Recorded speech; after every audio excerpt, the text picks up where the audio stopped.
బ్రహ్మదేవుడు సృష్టించిన వాటిలో అమ్మను మించిన అపురూపం లేదు. వాస్తవానికి బ్రహ్మ అమ్మను సృష్టించలేదు, అమ్మే బ్రహ్మను సృష్టించింది. అమ్మ లేనిదే బ్రహ్మ ఎక్కడి నుంచి పుట్టాడు? మన పెద్దలు సైతం మాతృదేవో భవ, పితృదేవో భవ అంటూ అమ్మకే అగ్రతాంబూలం ఇచ్చారు. ప్రపంచంలో ఏ ప్రాంతంలోనైనా, ఏ దేశంలోనైనా సంస్కృతులు మారవచ్చు, కానీ అమ్మ ప్రేమ మారదు. మనకు ఏ మాత్రం బాధ కలిగినా అమ్మ అని తలుచుకుంటాం. అందుకే అమ్మ స్థానం అంత గొప్పది.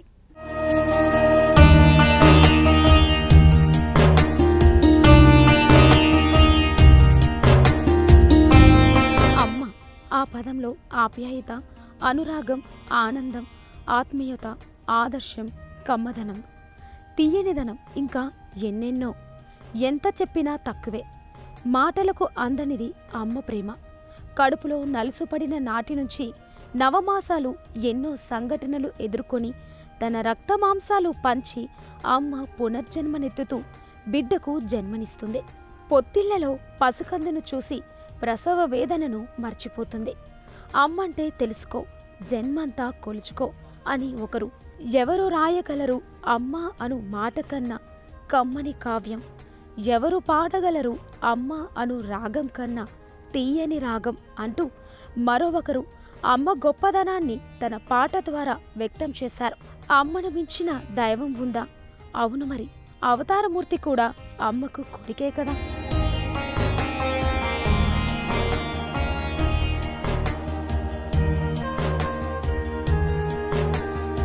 బిడ్డకు బాధ కలిగిందన్న విషయం మనకంటే ముందు అమ్మకే తెలుస్తుంది. ఆకలి అవుతుందన్న విషయం మనకంటే ముందే అమ్మ పసిగడుతుంది. తన బిడ్డ విజయాలు సాధించినప్పుడు అమ్మ ఆనంద పరవశరాలవుతుంది. అందుకే అమ్మ పిచ్చి తల్లి. మనం తిరిగి తిరిగి ఇంటికి వెళితే గుమ్మంలోనే మన కోసం కళ్ళలో ఒత్తులు వేసుకొని ఎదురుచూస్తుంది. ఏం నాన్న, ఇప్పటిదాకా తిరిగితే ఆరోగ్యం ఏమైపోతుందిరా, ఓ ముద్ద తిందువుగాని అంటుంది తప్ప అర్ధరాత్రి దాకా ఎక్కడ తిరిగొస్తున్నావురా అని ప్రశ్నించదు. అందుకే అమ్మ ఓ అమాయకురాలు. పరీక్షల్లో తప్పామనే కోపంతో నాన్న తిడుతుంటే పోనీలే, ఈసారి కాకపోతే వచ్చే ఏడాది చదివి పాస్ అవుతాడంటూ మనల్ని వెనకేసుకొస్తుంది. అందుకే అమ్మ మనకు కంచు కవచం.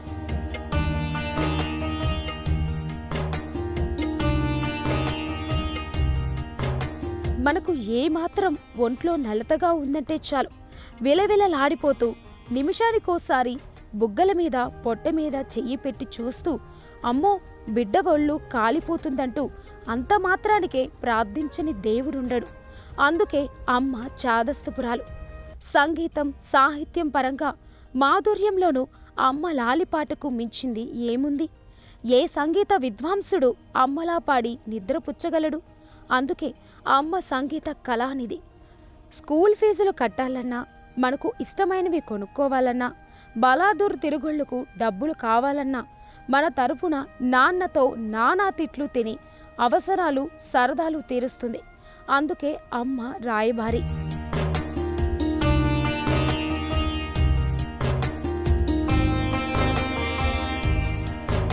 అమ్మ గురించి ఎంత చెప్పినా ఇంకా మిగిలిపోతూనే ఉంటుంది. ఆమె ప్రేమలో ఎప్పుడూ మన గురించే ఆలోచన, మన మీదే ధ్యాస. అందుకే అమ్మ ఓ గొప్ప స్నేహితురాలు. అమ్మ కంటికి మనం చాలా అందంగా కనిపిస్తాం. అందుకే అమ్మ ఓ ఐ స్పెషలిస్ట్. ప్రపంచంలో అతి పేదవాడు ధనం లేనివాడు కాదు, అమ్మ లేనివాడు. అమ్మ ప్రేమ దక్కినవాడు అత్యంత కోటీశ్వరుడు.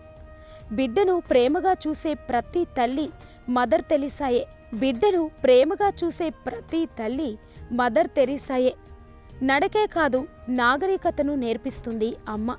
అంతులేని ప్రేమానురాగాలకు, ఆప్యాయతకు మారుపేరైన తల్లి ఎవరికైనా ప్రత్యక్ష దైవమే. ఆప్యాయంగా అమ్మ కళ్ళల్లోకి ఒక్కసారి చూస్తే సమస్త లోకాలు కనిపిస్తాయి. మనకు జన్మనివ్వడమే కాకుండా సమాజ నిర్మాణానికి దోహదకారి అయిన అమ్మను గౌరవించడం ప్రతి ఒక్కరి కర్తవ్యం.